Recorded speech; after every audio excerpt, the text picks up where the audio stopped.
about the legalities, but really the substance of the policy and the details. And we really are coming here with an open mind and do want to hear. This is a proposal, as I said, that's been evolving. What we have found in a series of meetings so far that's been helpful, we've tried a lot of different things, is to structure this so that Kirsten will go in enough detail that you get the program without going on too long. And so she'll be thorough but brief. But following that, we'd like you to, if possible, write down your principal questions, either if you have them now or as you hear the presentation, on little 3x5 cards, which I think we've handed out. Do you all have cards? You have more if you need them. And the reason for doing that is simply that we then know that everybody has a turn to get their question heard. Sometimes meetings go a different way, and other people will drown others out or ask multiple questions. We just want to make sure that everyone has at least their most important question answered. So again, fill those out anytime during the presentation, and those also become a record for us to transmit on to the Planning Commission and ultimately the Board of Supervisors. So your voices are actually heard and recorded in that way. And it's helpful for us, frankly, then to cluster those concerns and summarize them in our testimony at the Planning Commission and try to answer them as best we can, including any modifications that we suggest that come out of that question and answer period. So if we do that and there's still time left before we need to wrap up and we're willing to stay as long as you're willing to stay, then we can open it up to the whole floor for any additional questions that come up. Does that make sense? Okay. So with that, I'm going to turn it over to Kirsten, and she's going to kind of run through the presentation. And I would ask that you hold questions until after the presentation. Otherwise, we're not going to get through everybody's questions. So, Kirsten. Thanks, everyone. Good evening. Kirsten from the Planning Department. Oh, I was hoping I was short enough that the light wouldn't hit my head. I just want to point out that this meeting is attended by my entire team. So Andy, Nelson, and Menica Mohan, and Paolo is... Will you say your name? I'm sorry. Ika Zoe, I'm the worst. So wonderful team, lots of great information. So during the Q&A, you'll probably hear from a number of voices. And thanks for coming out. I feel like this issue has been covered by our previous 3 speakers, but really just why now we're responding to the affordable housing needs in the city. So I think it kind of begs the question, is this tool the right tool? Why a density bonus program? We all know that there's the state law lingering, but what's so great about this tool, and why did we really focus in on not just meeting the state requirements, but actually figuring out how to use this same kind of tool to meet our local housing goals? And I think the most fascinating thing about a density bonus program, which just to describe quickly means if you provide affordable housing on site, then for whatever amount of affordable housing you get an extra density benefit so you can build more market rate housing. So for example, and I'm using 100 units because the math is really easy, but most of the projects will be a bunch smaller. Also there's a chair here and a chair over there for the folks that are standing in the back. So if you had 100 units and you decided to make a certain amount of them affordable, you could get up to 35% more market rate units. The concept behind this is that the value you get through those extra 35% or 20%, whatever density benefit you get, subsidizes the affordability of those units. So all of the affordable units we are creating through this program require no public subsidy. They're actually subsidized by the development tool itself. And I think that's kind of why this tool is really fascinating. I'm hoping many of you know that we adopted a housing bond, the voters endorsed a housing bond. We also have a housing trust fund, which is part of our program, and an inclusionary housing program. We're all working for all these great tools. We have a great number of tools, but the amount of money we would need to subsidize, purely subsidize with public dollars, all of affordable housing, far exceeds the demand. So this tool is really fascinating for that reason. It's not the only tool for affordable housing. I think this point was made by 2 of the previous speakers, but there are a number of existing tools, and some of them serve the very low income. Those are our 100% affordable or 100% subsidized projects. They're usually buildings that are built by nonprofits with all public dollars. We have other programs like our below market rate inclusionary housing program, and I'll be talking a lot about that, where developers provide a certain amount affordable. That hits our low and moderate income. And then we have down payment assistance for our higher incomes. As you all know, and we'll talk about this more, this doesn't cover all of our needs. And so one of the things this program is doing is adding a few more rows to this chart. What is affordable? This question has been raised many times, and I think often in relation to this program, the question is really about who are we serving? But just what is affordable? I think the most clear answer is 30% of your income goes towards housing. That's affordable. Most people in San Francisco are spending 50% of their income on housing. That's not affordable. Can you all read these numbers so I don't have to read them out loud to you? Great. So this is just our little handy-dandy chart. It shows you a one-person household and a four-person household, and the average annual income for those from very low, moderate to middle income. So we have one of the highest incomes of most municipalities, and also one of the highest housing costs. You can see here the cost of what a person at those same income levels that we were just looking at, what they can afford in rent if they're paying only 30% of their income towards rent. And then you can see at the top, for a one-person household who might want a one-bedroom apartment, the market rate is $3,490 a month. So none of the groups that we're talking about can afford that. And the problem is even more amplified when you're looking at a 2 to 3 person household and trying to get into a 2-bedroom unit. So our families, which Gil was kind of talking about when he was painting that picture of the churning, that's really a challenge to make happen in the city, given our market costs for housing. So I think the middle income question is really clear when we look at these numbers and try and imagine new employers trying to recruit employees at that income level, families trying to move out of their rent control studio apartment, all of these different issues that people might be grappling with and trying to live in the city. For me, and I think I usually add this in the beginning, my main motivation in being a urban planner and working on affordable housing is really about that diversity and integration. And I think this chart really begs that question of, without affordable housing, how do we do that? I'm a little bit losing my voice because I've been doing so many of these, so I apologize. So the nuts and bolts of the program. I recognize a lot of you, so I'm going to go a little bit quick through this. If I go too quick, just raise your hand and I'll slow it down. So we talked about how we picked the corridors and what the program area is.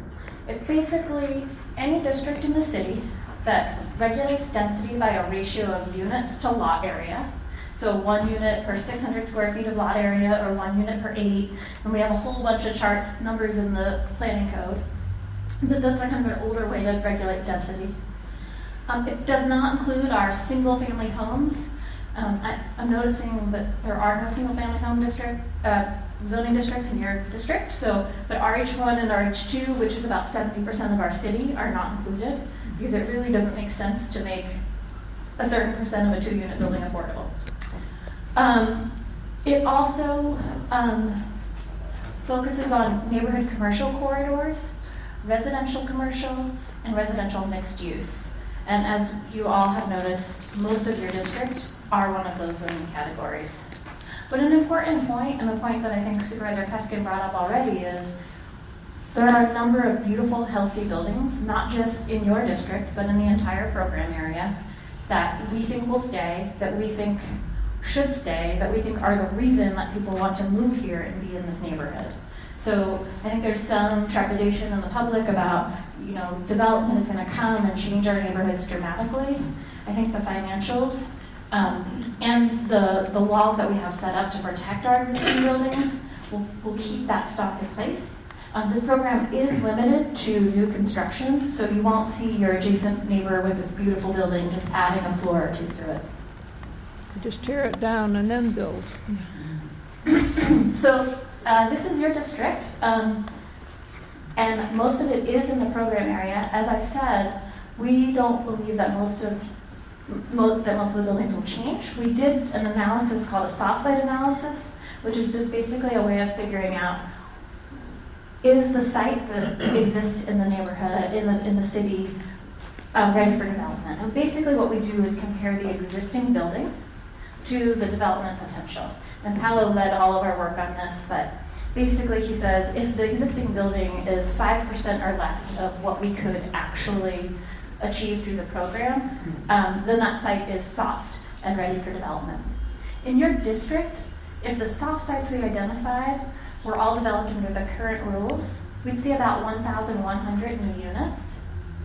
And if they all chose to provide their inclusionary housing on site, meaning they made 12% of their units on site affordable, we would have 132 affordable units in this neighborhood.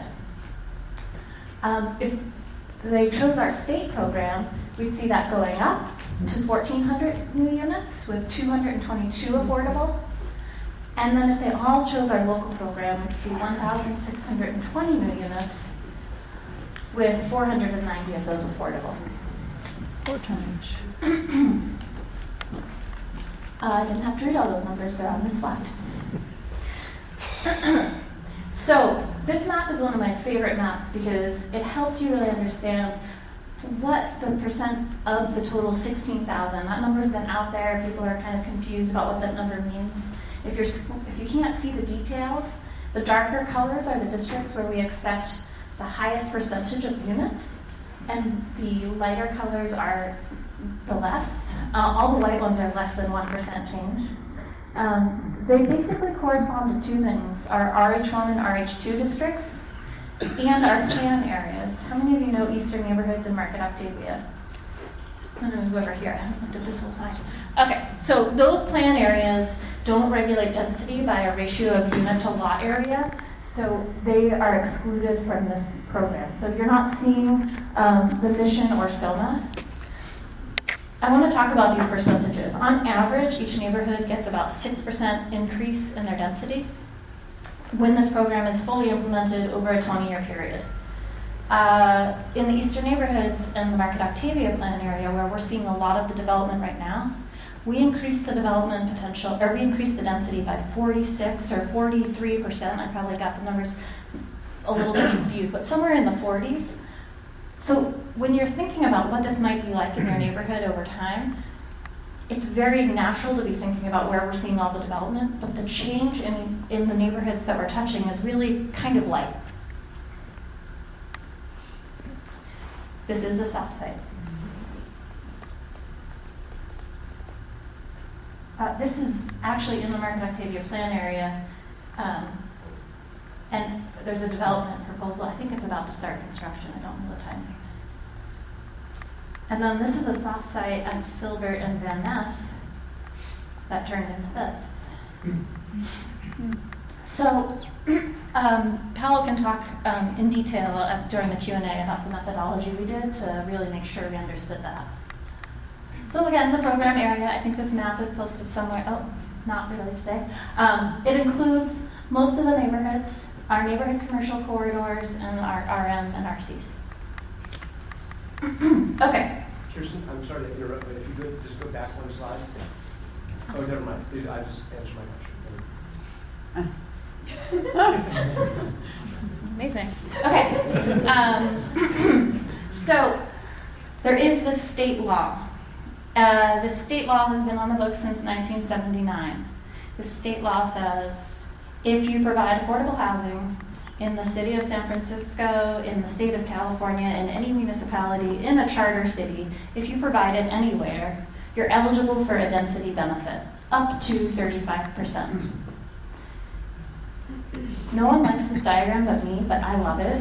So on the left, you can see 3 arrows. They represent my kind of sketch of that law. It says after you get that density, you get a couple concessions from the planning code. They're not defined, they're not limited. They're just concessions, 1 to 3, depending on how much affordable housing you provide. You also get waivers. So waivers are, again, concessions from the planning code, but they are based on whether you need height or changes in the volume to accommodate that extra density. Again, not defined and not really clear. I think Jeff talked about this a little bit. He was like, when we first heard about this, we were like, are you sure we have to do it? Are you sure we have to do it? The reason was the same feeling you're having now, we had about 2 years ago, which is we have this planning code that we love. We have a city that really cares about what it looks like. We've done all this community planning. How can there be this blanket change to our entire city? So we hired David Baker Architects, who some of you may know, and Libby Seifel Consulting, who do financial and economic analysis on development. And we said, okay, the state law, and I think I forgot to say this, for the concessions, the threshold is, does this concession make your project more feasible, i.e. does it save it costs? And for the waivers, it was, does it make it possible for you to fit those extra units? So with those questions in mind, we hired these consultants and said, what is going to happen to San Francisco, and is there any way that we can put parameters around these sort of never-ending rights that the state density bonus law seems to offer?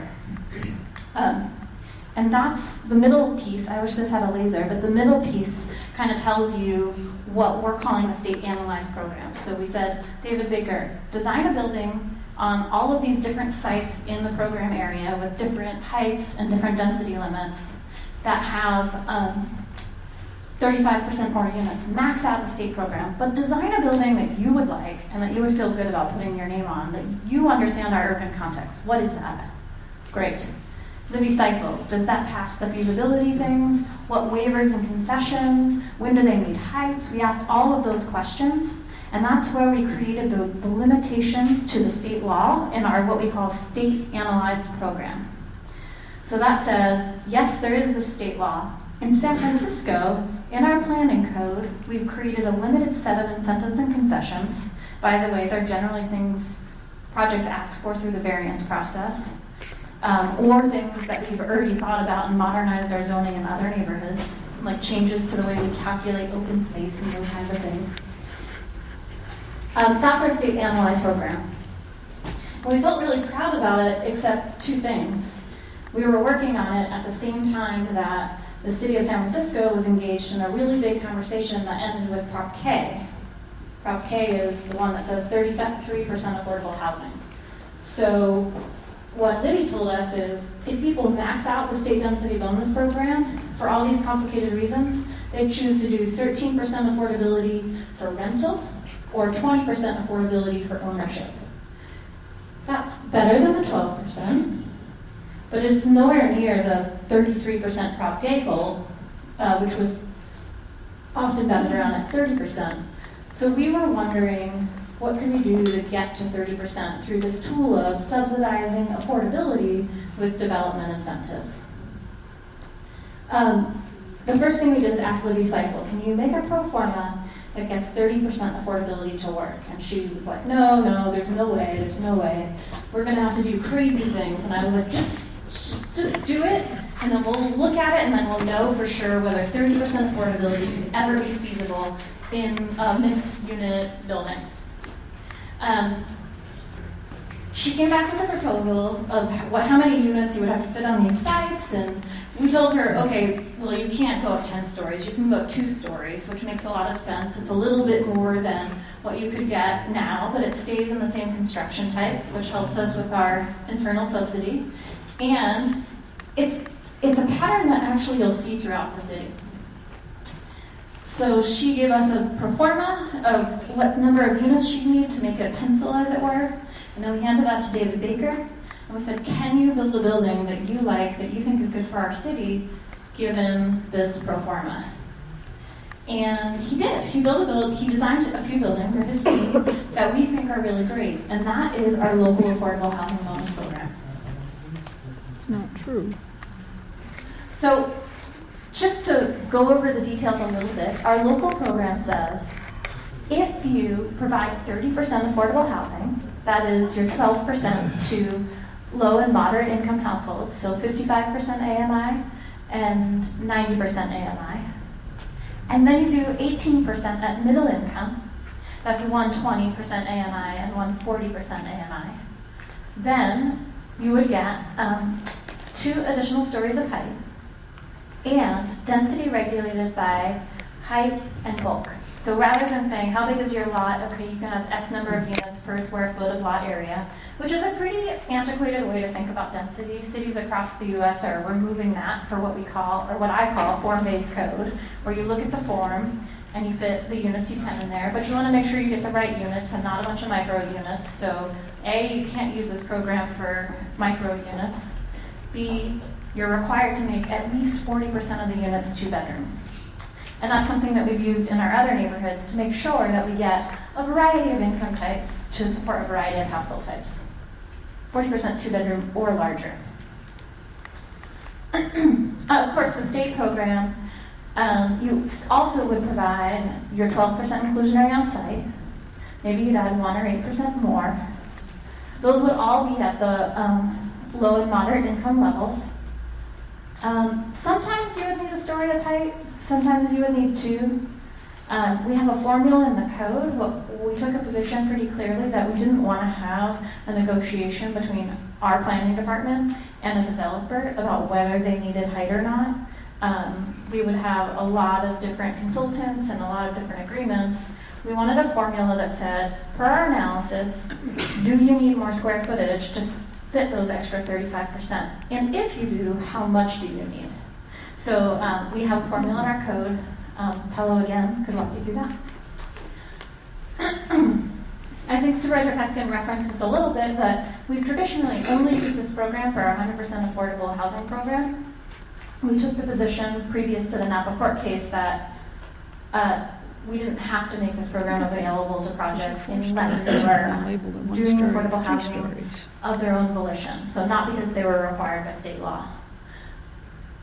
But why would we now require 100% affordable to go through this old antiquated process? We just took that process, rolled it into the legislation. They get basically the same benefits as the 30% program, as the local program, except we've said instead of 2 stories, you get 3 stories. There's a couple of reasons for that. The main reason is that MOHCD, the Mayor's Office of Housing and Community Development, have a number of sites that they have bought and intend to use public money to build affordable housing for people in San Francisco. The site acquisition is quite expensive. If you've read the papers at all, you'll hear a lot about the struggles we're having in the Mission and other neighborhoods to really acquire adequate sites. So with this, when we acquire a site that's 50 feet, we stay in an affordable construction type, a type that affordable housing developers will develop in, and they can go up to 8 stories. So we're getting way more housing for that public investment. So we're really excited about that. We also think in some cases, 100% affordable housing developers will be able to compete a little bit more for some sites because they can go in an additional story.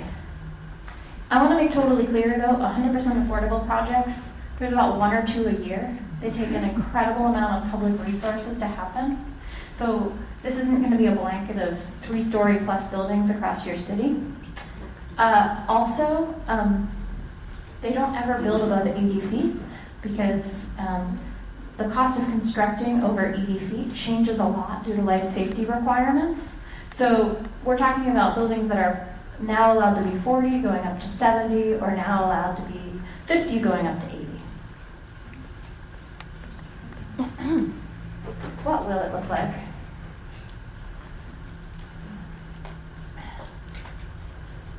So I said we worked with David Bigger Architects. They've done a bunch of really wonky, boxy stuff, but then they created the materials that kind of bring those projects to life.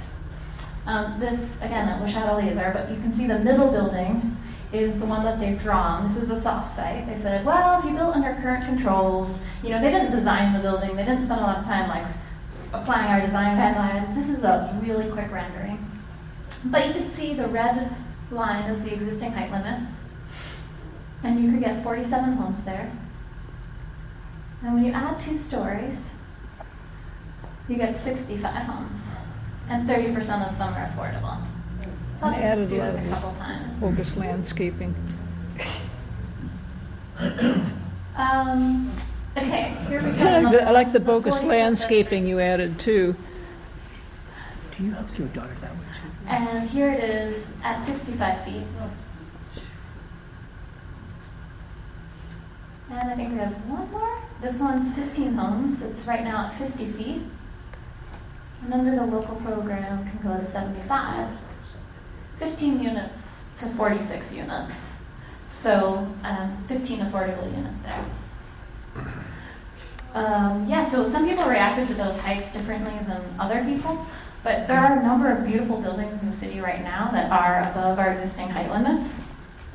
I think this one's it's on Fillmore, and I can't see that cross street anymore. California, thank you. So this one's 2 stories above the permitted height limit. This guy's 1 story above.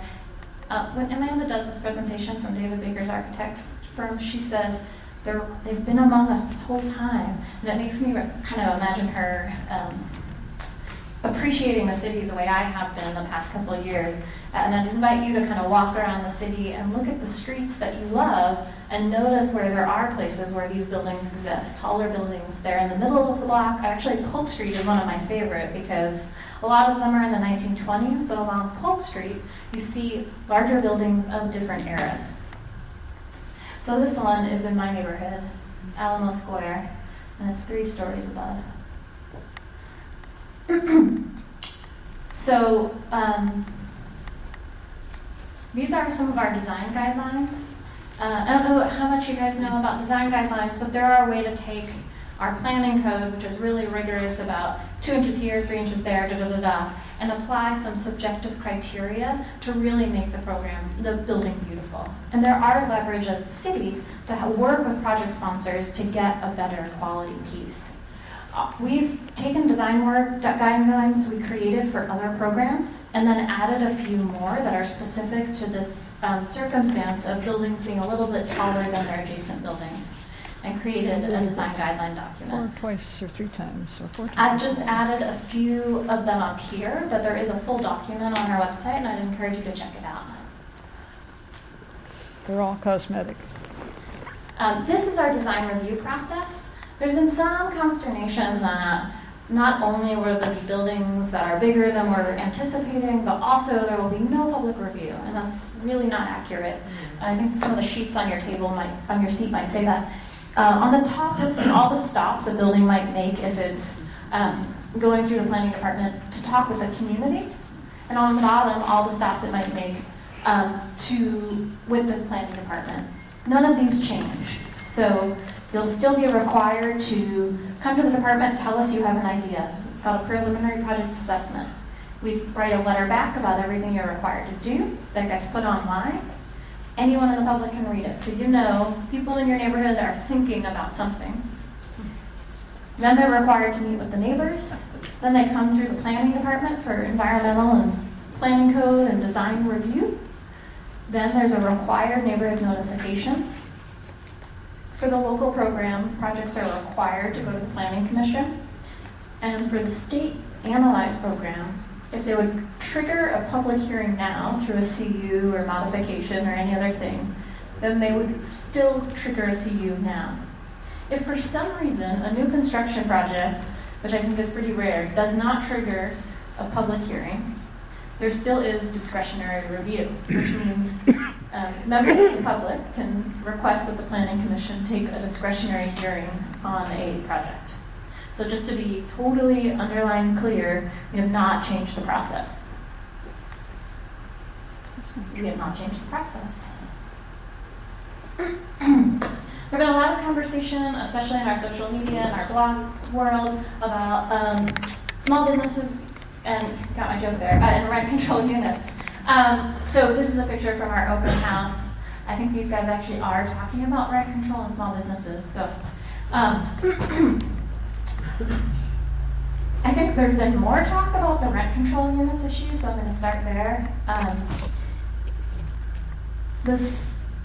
There's a concern that this increased development potential will encourage projects on people to demolish existing buildings with rent controlled units and replace them with buildings that have some affordable units but more market rate units. the city is committed to working on the affordable housing problem, but not at the expense of our existing affordable housing. The state of California thought about this problem, actually with the help of LA advocates for tenants' rights, and they said, okay, if you're using our state law, you have to replace those rent control units as part of your project. But we're San Francisco, and we think we could do a little bit better. So we want to take the rent control units, any parcel that has a rent control, any project that proposes to demolish a rent control unit cannot use this program. We really want to protect our rent control tenants and our rent control buildings. So that's a change in the program that was introduced by Supervisor Breed, and I think Gil alluded to this, but that's a friendly amendment. Both the mayor, Supervisor Tang, and the planning department are all supporting this change. So to be abundantly clear, you cannot demolish a rent control unit if you're using this program. Okay, small businesses, a little bit more of a tricky wicket. I showed you a bunch of soft sites. Some of them were parking lots. One of them was home, which is a one-story commercial use. Those are generally the types of buildings that are soft. So there could be a loss of one-story commercial buildings. And more importantly, I think we're all interested in the neighborhood character of those small uses and our existing neighborhood serving businesses. We've been working on this issue for a number of months. It's a trickier nut to crack because unlike residential tenants, commercial tenants do not have rent control protections. So what we've said is, rather than finding out a few months before your landlord is intending to demolish the building that you've got to move, let's require that you notify the project sponsor, you notify all of the tenants when you first apply for environmental review. The real benefit here is that letter will say, by the way, I'm thinking about a new project on this site, and here are 3 or 4 different organizations that offer small business support. That enables that small business to have the time and energy to figure out their business plan, find a new space, and work on the technical assistance and anything they might need and get the financial support they might need to relocate. We are curious and excited to continue to work with the Office of Economic and Workforce Development. We do a lot of these programs. They are working on a business retention and relocation program, and we are coordinating really closely with them on that effort. And I don't think I made my 20-minute goal, but I'm pretty close. So I think Gil alluded to this, but our next step is to have a few more meetings. I think I read somewhere today that we're doing 18 community meetings since the program launched. We started with a big open house citywide. We'll also then have another hearing at the Planning Commission. And just to remind you about legislative process, our Planning Commission is an advisory body to the Board of Supervisors. The Board of Supervisors starts its hearings about land use issues at the Land Use Committee. So when our commission has finished their public hearing process, it will go to the Land Use Committee at the Board of Supervisors. The Land Use Committee is just, the Board of Supervisors have subcommittees. I don't know how many, maybe 7 subcommittees? Something like that, we don't know. But the Land Use Committee is one of those, so it's made up of 3 supervisors. Who are the Land Use Supervisors? Currently, We're about to change. Supervisor William Cohen, and Supervisor Kim, and Supervisor Wiener are the other 2. Cohen, Kim, and Wiener. But many assignments should be coming out shortly. But we're changing chairs because it's the new year. So we don't know. We're changing. The entire body makeup could change. Who knows? London Breed is the president. She will make that decision. Stay tuned. Sign up for your supervisor's newsletter. So they'll have hearings on that. And then they're a recommending committee to the full Board of Supervisors who would have hearings. And they're required to have at least 2 before it's then sent to the mayor, who then chooses whether or not to sign the legislation. And then it waits 30 days before it becomes a law. So there are still many, many steps in the process. On Tuesday, we introduced substitute legislation. If we have not emailed all of you already, I don't know if we got that email out today. We did, because we got an email out today that includes a link to our case report. It also includes the substitute legislation. So if you're following us really closely, both Supervisor Reed's amendment and the substitute legislation are there. And there's lots more to learn. I think we're going to Q&A. Good. Kirsten, what's in the substitute legislation that wasn't in the original legislation? Pop quiz. And again, the back. Okay, there's a bunch of technical changes. I think probably the most interesting one I can think of off the top of my head is that most of our city doesn't have a limit on how many lots you can merge. And in order to address concern about neighborhood character, we've installed a lot limit merger, a limit on the length of the lots that could be combined. By and large, we've also done a bunch of technical amendments like cleaning up definitions. One thing I really feel really good about is we've done some work to ensure that, let's say, in a couple of years when basic wage becomes a thing and 140 AMI is actually what the market is producing because amazing things are happening. We've said your middle income units have to be at least 10 or 20% below the market. So you would have to do a market study that shows to MOHCD, yes, it's 140% AMI, yes, it's middle income, and that is actually a subsidized unit. We're not competing with market rate units. If not, lower that income level. Because we really feel there are some geographies in the city where a 140 might be close to market, and we don't really know what's going to happen. There are a number of other minor technical. Did I miss any? Sure. The other one that we heard from the community.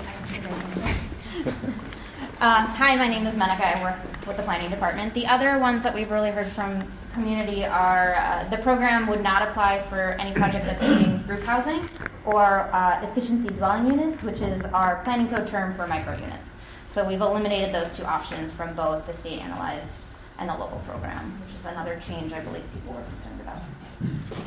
And then for the not lawyers in the room, there's a table in our case report that just lists this language was this and now it's this. So you can skim without having to reread.